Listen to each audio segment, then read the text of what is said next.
Hello दोस्तों, स्वागत है आपका मेरे चैनल ऐशू नॉवेल वर्ल्ड में। अगर आपको इसके आगे के चैप्टर चाहिए तो मेरे चैनल को लाइक और सब्सक्राइब कीजिए।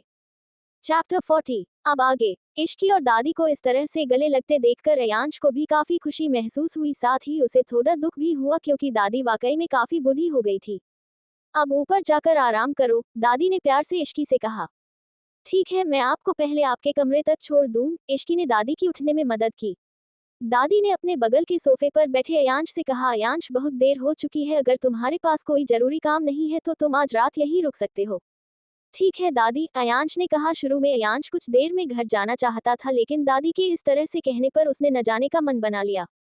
दादी इश्की की मदद के साथ कमरे में चली गई। इश्की जब लिविंग रूम में वापस आई तो उसने देखा सोफे पर अयांश उसका इंतजार कर रहा था। तुम अभी भी यहाँ क्या कर रहे हो? इश्की ने घूरते हुए पूछा। क्या तुमने सुना नहीं कि दादी ने क्या कहा? उसने एक चिढ़ाने वाली मुस्कान से इश्की की ओर देखा। तुम दादी की बात को इतनी गंभीरता से क्यों ले रहे हो? दादी ने तो बस यूं ही कह दिया। मैंने जो सुना उससे तो ऐसा नहीं लगता, और मैं दादी की इच्छा का सम्मान करता हूँ, इसलिए मैं आज यहीं रहूंगा। उसको देखकर ऐसा नहीं लग रहा था जैसे वह मजाक कर रहा हो। जब वह लिविंग रूम में अकेले बैठा था तो उसने इसके बारे में बहुत सोचा। चलो अब ऊपर चलते हैं। अयांश ने इश्की के हाथ को पकड़ा और उसे ऊपर ले जाने लगा। इश्की ने कुछ नहीं कहा और शांति से अपने कमरे की तरफ जाने लगी। जब वह अपने कमरे के पास पहुंची तो उसने देखा अयांश भी उसके पीछे आ रहा है। तुम मेरे कमरे में क्या कर रहे हो?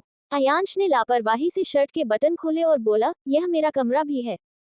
नहीं, ये तुम्हारा कमरा नहीं है, गेस्ट रूम सामने है, वहां जाओ, इश्की ने घूरते हुए कहा। अयांश आगे बढ़ा और इश्की के पास पहुंचकर उसे दीवार से दबाते हुए बोला, क्या तुम उम्मीद कर रही हो कि मैं गेस्ट रूम में रहूंगा? हाँ, तुम हमारे मेहमान हो, अगर तुम उस कमरे में सोने नहीं जा रहे हो तो तुम इस कमरे में भी नहीं रह सकते।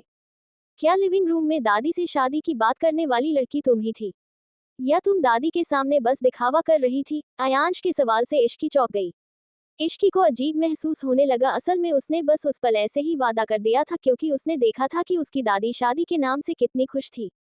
मैं तो बस ऐसे ही कह रही थी, अगर शादी के बारे में तुम्हारी कोई राय है तो तुम हमेशा मुझसे इस बारे में बात कर सकते हो। इश्की को और कुछ समझ में नहीं आया। उसने एक नज़र अयांश की तरफ देखा, ये सोचकर कि अयांश कहीं नाराज न हो क्योंकि उसने उससे शादी के बारे में बात नहीं की थी। मुझे लगता है शादी का फैसला सही है। अचानक उसे अयांश की आवाज आई। अच्छा तो बताओ, तुम शादी के बारे में क्या सोचते हो? इश्की ने शांति से पूछा। क्या तुम सचमुच इन सब के बारे में सोच रही हो? क्या विदेश में कुछ हुआ है, कुछ ऐसा जो उसे पता नहीं था? अयांश ने शक से इश्की को देखा। वह सबसे ज्यादा जिस बात से परेशान था वह हेमंत और एडम थे। अगर इश्की के ऐसा सोचने का कारण वो थे तो अयांश इश्की को कभी वापस जाने नहीं दे सकता। कुछ नहीं हुआ, आखिरकार शादी एक बहुत बड़ी चीज है, हमें इसके बारे में गंभीरता से सोचना चाहिए। अगर तुम्हें इसके बारे में कुछ सोचा है तो तुम मुझे बता सकते हो।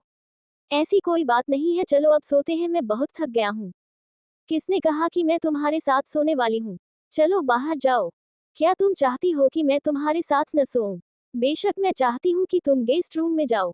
अयांश ने इश्की को गोद में उठाया और बेड पर पटकर बोला, तुम सोचना बंद करो और सो जाओ। अगले दिन मौसम काफी अच्छा था। ये देखकर कि इश्की अभी तक उठी नहीं है, अयांश के चेहरे पर हल्की सी मुस्कान आ गई। उसने इश्की के गालों को सहलाया और प्यार से इश्की को किस करने लगा। तभी अचानक इश्की की आंखें खुली और उसने अयांश की तरफ देखते हुए पूछा, तुम क्या कर रहे हो? मेरी नींद खराब हो रही है। उद्धरण चिन्ह।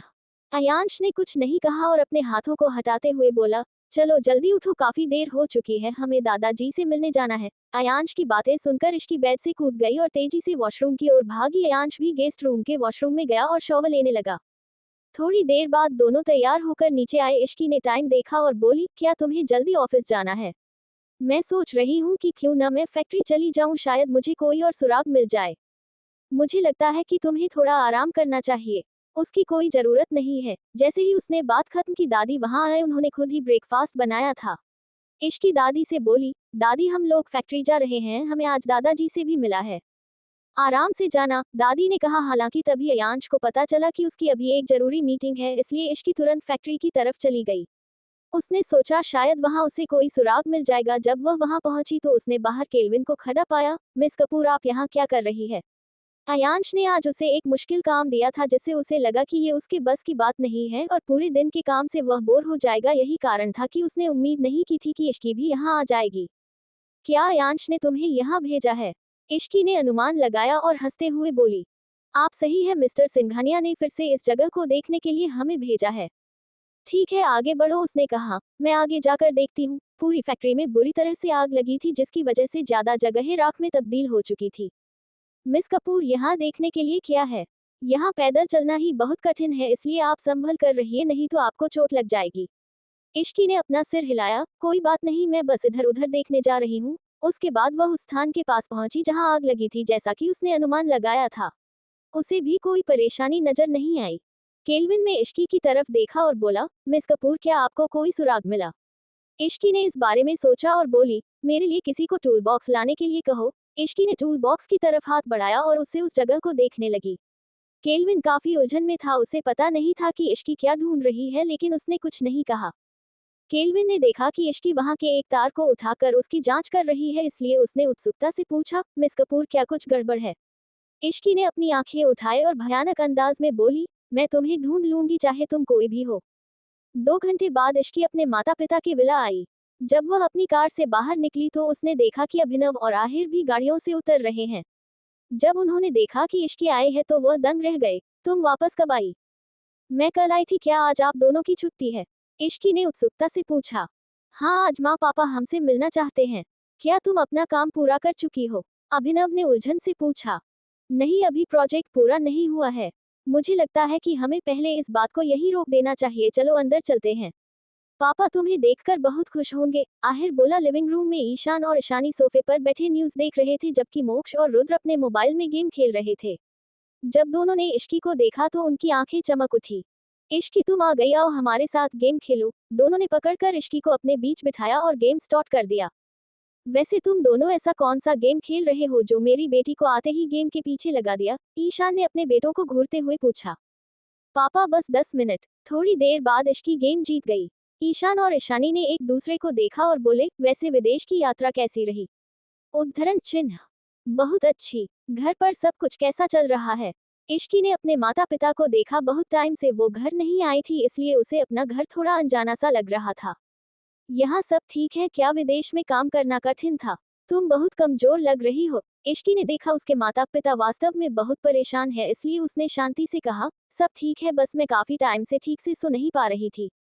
क्या तुम ठीक से सो नहीं रही हो? ईशानी ने परेशानी से पूछा। इश्की ने अपनी माँ को देखा और बोली, माँ, बस कुछ टाइम की बात है, जैसे ही हमारा प्रोजेक्ट कंप्लीट होगा मैं अच्छी नींद ले पाऊंगी। वैसे तुम यहाँ वापस क्यों आई? ईशानी ने सवाल किया। क्योंकि मेहर की फैक्ट्री में आग लग गई थी, ईशान ने अनुमान लगाया। उसकी वापसी की जल्दबाजी को देखते हुए ईशान ने अनुमान लगाया कि इसका मेहर की फैक्ट्री से कुछ लेना देना होगा। हाँ, मुझे बताया गया कि उसकी फैक्ट्री में आग लग गई है, इसलिए मैंने सबसे पहले फ्लाइट पकड़ी और घर आ गई। उसने इसे छुपाने की आवश्यकता महसूस नहीं की। वह आग तो काफी बड़ी थी, मेहर को काफी नुकसान हुआ होगा? ईशान ने इश्की से परेशान होकर पूछा। हाँ, फैक्ट्री का आधा हिस्सा जल चुका है और बहुत सारे उपकरण भी जलकर राख हो गए। इश्की जब इस बारे में बात कर रही थी तो वह काफी परेशान हो गई। ईशानी ने तुरंत विषय बदलते हुए इश्की से कहा, इश्की, तुम घर बहुत कम आती हो, इसलिए हम इस बारे में बात नहीं करते। वैसे अयांश कैसा है? काफी टाइम से वह हमसे मिलने नहीं आया। वह इन दिनों काफी व्यस्त है, अब जबकि दादाजी हॉस्पिटल में है, इसलिए उसे बहुत काम होते हैं। इश्की ने मुस्कुराते हुए जवाब दिया। अयांश के लिए ये सब आसान नहीं है, मुझे उम्मीद नहीं थी कि उसके परिवार के किसी अपने सदस्य से ही उसे निपटना पड़ेगा। इश्की, अयांश के दादाजी कैसे हैं? ईशान ने पूछा। अयांश ने कहा है कि उनकी हालत पहले से बेहतर हो गई है, मैं आज दोपहर उनसे मिलने जाऊंगी। इश्की ने ईशान की ओर देखते हुए कहा, ये तो बहुत अच्छी बात है, तुम्हें उनका अच्छे से ख्याल रखना चाहिए। ईशान ने समझाते हुए कहा। इश्की, प्रोजेक्ट कैसा चल रहा है? अभिनव ने पूछा। क्या तुम इसके बारे में बात कर सकती हो? अभिनव बहुत टाइम से इस बारे में बात करना चाहता था, लेकिन वह उससे बात नहीं कर पाया। अब जब आखिरकार उसे मौका मिला है तो वह सब जानना चाहता था। हेनरी ने एक टीम बनाई है और हमने पहले ही प्रोजेक्ट शुरू कर दिया है, लेकिन अभी चिप का काम पूरा नहीं हुआ है, जिसकी वजह से हमें उसमें थोड़ा टाइम लग रहा है। इश्की ने अभिनव की जिज्ञासा को शांत कराने की कोशिश करते हुए कहा। चिप में क्या ऐसी परेशानी है जिसकी वजह से इतना टाइम लग रहा है? अभिनव ने इश्की की ओर देखकर पूछा। इश्की ने उसे तुरंत सारी चीजें समझाई। थोड़ी देर और बात करने के बाद सभी ने लंच किया। तभी अचानक इश्की ने अपनी माँ से पूछा, माँ, नेहा कहीं दिख नहीं रही है। क्या वह किसी छुट्टी पर गई है? नेहा के माता पिता को डिस्चार्ज मिल गया है, जिसकी वजह से नेहा अपने माता पिता की देखभाल कर रही है। इश्की को ये जानकर काफी हैरानी हुई और उसने पूछा, नेहा यहाँ से कब गई थी? तब ईशानी ने बताया, 1 हफ्ते पहले